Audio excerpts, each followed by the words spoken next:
చేతిలో cell phone ఉంటే చాలు. ఇష్టం వచ్చినట్లు కామెంట్లు పెట్టొచ్చు. ఇష్టం వచ్చినట్లు పోస్ట్‌లు చేయొచ్చు. అయితే దానికి కూడా ఒక హద్దు అనేది ఉంటుంది. మరి హద్దు మీరి కామెంట్లు చేయడం, హద్దు మీరి పోస్టులు చేయడం, ఒకరిని వ్యక్తిగతంగా టార్గెట్ చేసి అంటే ఆ మనిషిని వ్యక్తిగతంగా అంటే ఆ మనిషిని రాజకీయ పరంగా మాత్రమే కాకుండా ఇటు వ్యక్తిగతంగా కూడా ఫ్యామిలీని టార్గెట్ చేస్తూ మాట్లాడడం ఇప్పుడంతా కామన్ అయిపోయింది. మరీ ముఖ్యంగా ఫ్యాషన్ అయిపోయింది. అయితే ఉప ముఖ్యమంత్రి పవన్ కళ్యాణ్ మీద ఇప్పటి నుంచి కాదు, ఆయన రాజకీయాల్లో ఉన్నప్పటి నుంచి, రాజకీయాల్లో లేకుండా ఉన్నప్పటి నుంచి కూడా ప్రతి విషయంలో ఆయన్ను టార్గెట్ చేస్తూ, మరీ ముఖ్యంగా రాజకీయాల్లోకి ఆయన ప్రవేశం చేసిన తర్వాత కూడా ఇటు ఆయనను వ్యక్తిగతంగా, రాజకీయ పరంగా, సినిమాల పరంగా అన్ని రకాలుగా టార్గెట్ చేస్తూ, ట్రోల్స్ చేస్తూ, ఫోటోలు మార్ఫింగ్ చేస్తూ ప్రతి రకాలుగా అంటే అన్ని రకాలుగా ఎన్ని రకాలుగా వీలైతే అన్ని రకాలుగా ఆయనను ప్రతి విషయంలో టార్గెట్ చేస్తూనే ఉంచుతున్నారు. అయితే దానికి కూడా ఒక హద్దు అనేది ఉంటది. అయితే ఇప్పుడు రీసెంట్‌గా ఆంధ్రప్రదేశ్ ఉప ముఖ్యమంత్రి పవన్ కళ్యాణ్ హైకోర్టును ఆశ్రయించారు. ఆయన ఢిల్లీలోని హైకోర్టును ఆశ్రయించారు.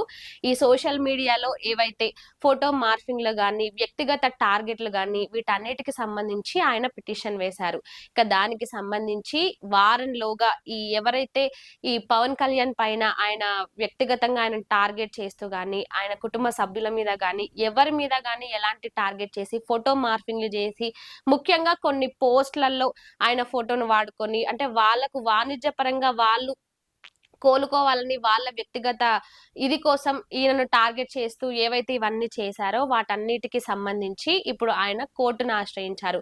ఇక కోర్టులో పవన్ కళ్యాణ్ తరపు న్యాయవాది కూడా మాట్లాడారు. ఈ పవన్ కళ్యాణ్‌కి సంబంధించి ఏవైతే ముందు నుంచి ఇప్పటి వరకు రాజకీయ పరంగా చూసుకున్నా, ఏ రకాలుగా చూసుకున్నా ఆయన్ను వ్యక్తిగతంగా ముఖ్యంగా ఇటు సోషల్ మీడియాలో చూసుకుంటే ప్రతి చిన్న దానికి కూడా వైసీపీ అధికారంలోకొచ్చిన తర్వాత అంటే 2019లో వైసీపీ అధికారంలోకొచ్చిన తర్వాత వైసీపీ పేరిట ప్రతి నాయకుడు అంటే చిన్న కార్యకర్త నుంచి మొదలుపెడితే మినిస్టర్ వరకి గాని, ముఖ్యమంత్రి వరకి గాని ప్రతి ఒక్కరు కూడా పవన్ కళ్యాణ్‌ని దూషిస్తున్నారు. పవన్ కళ్యాణ్‌ని వ్యక్తిగతంగా టార్గెట్ చేస్తున్నారు. ప్రతి రకాలుగా అంటే రాజకీయ పరంగా సద్విమర్శలు ఓకే. ఆయన చేసింది తప్పైతే ఇది పవన్ కళ్యాణ్ ఈ విషయంలో తప్పు చేశాడు. పవన్ కళ్యాణ్ ఇలా మాట్లాడేది లేకుండాని విమర్శలు చేసే దాంట్లో కూడా దానికంటూ కూడా ఒక మార్గం ఉంటుంది. మరీ ఆ మార్గాన్ని శృతి మించి, మాటలు మరీ మితిమీరి అంటే పర్సనల్‌గా ఏ అలసల అవతల పర్సన్ ఎలాంటి తప్పు ఉన్నా, లేకపోయినా కూడా ప్రతి దానికి వ్యక్తిగతంగా టార్గెట్ చేసి, ప్రతి చిన్నదానికి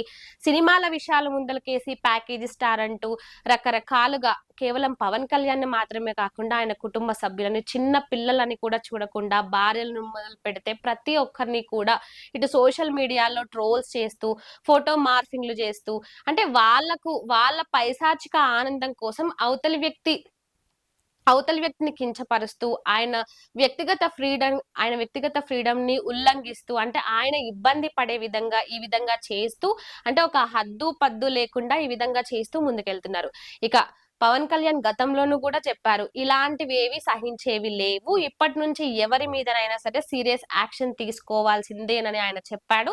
చెప్పిన మాట ప్రకారమే ఇప్పుడు హైకోర్ట్‌ని కూడా ఆశ్రయించారు. ఇక ఈ ఈ ఏవైతే ఈ అలిగేషన్స్ ఇవైతే ఉన్నాయంటే ఆయన ఫోటోలను మార్ఫింగ్ చేయడం గాని, సోషల్ మీడియాలో మరీ ముఖ్యంగా ట్విట్టర్ గాని, ఫేస్‌బుక్ గాని, ఇన్‌స్టాగ్రామ్‌లో గాని అంటే చేతిలో ఫోన్ ఉంటే చాలు. అసలు ఎవడు పెడుతుండో, ఎక్కడి నుంచి పెడుతున్నారో, అసలు వాళ్ళ ఊరు, పేరు ఏవి లేకుండా, అసలు ఎందుకు పెడుతున్నారో కూడా తెలవకుండా అంటే ఆ అకౌంట్‌లేవైతే ఉన్నాయో వాటిని రిపోర్ట్ జేసినా కూడా మళ్ళీ కొత్త కొత్త అకౌంట్‌లు క్రియేట్ చేసుకొని ఒకే పనిగా అంటే పని పాట ఏవి లేకుండా ఒకే పనిగా పెట్టుకొని ఎవరైతే మంచిగా ముందుకు వెళ్తున్నారో, రాజకీయ పరంగా ప్రజలకు మంచి చేస్తూ ఇట్లా అన్ని రకాలుగా ముందుకు వెళ్తున్నారో వాళ్ళనే టార్గెట్ చేస్తూ అంటే ఇలాంటివి చేస్తున్నప్పుడు ఇటు వైసీపీ పార్టీకి సంబంధించిన ఏ నాయకుడు గాని, మరీ ముఖ్యంగా జగన్మోహన్ రెడ్డి గాని ఎప్పుడూ కూడా ఇలా చేయకండి, ఇలా చేయొద్దు అని ఆయన ఏ రోజు మాట్లాడిన సందర్భాలు లేవు. మాట్లాడిన రోజులు కూడా లేవు. ఇక వైసీపీ అధినేత ఆ విధంగా మాట్లాడినప్పుడు ఇక వైసీపీకి సంబంధించిన కార్యకర్తలు గాని, నాయకులు గాని, మంత్రులు గాని, మాజీ ఎమ్మెల్యేలు గాని వీళ్ళందరూ ఇక ఒకే పనిగా అధికారంలో ఉన్నా, లేకున్నా, ఏ విధంగా ఉన్నా ఏం చేసినా ప్రతి చిన్నదానికి పవన్ కళ్యాణ్, ప్రతి పెద్దదానికి పవన్ కళ్యాణ్. పవన్ కళ్యాణ్‌ని మాటలు అంటూనే ఉండాలి. సోషల్ మీడియాలో ట్రోల్స్ చేస్తూనే ఉండాలి. ఆయన ఎప్పటికప్పుడు ఆయన ఏదో అభివృద్ధిలో ఆయన తిప్పలు ఆయన బిజీగా ఉంటే, ఆయనను మాత్రం టార్గెట్ చేస్తూ ఎప్పుడు సోషల్ మీడియాలో ఒక భజన. ఆయన గురించి భజన చేస్తూనే ఉంటారు. ఏదో ఒక రకంగా పవన్ కళ్యాణ్‌ను టార్గెట్ చేయాలి. మరీ ముఖ్యంగా సోషల్ మీడియాలో ట్రోల్ చేయాలి. ఇగ ఇవన్నిటికి ఒక లిమిట్ అంటూ ఉంటుంది. ఆ లిమిట్స్‌ని అందరూ క్రాస్ చేశారు. ఇగ అదే పనిగా ఇప్పుడు పవన్ కళ్యాణ్ మాత్రం ఏమాత్రం తగ్గడం లేదు.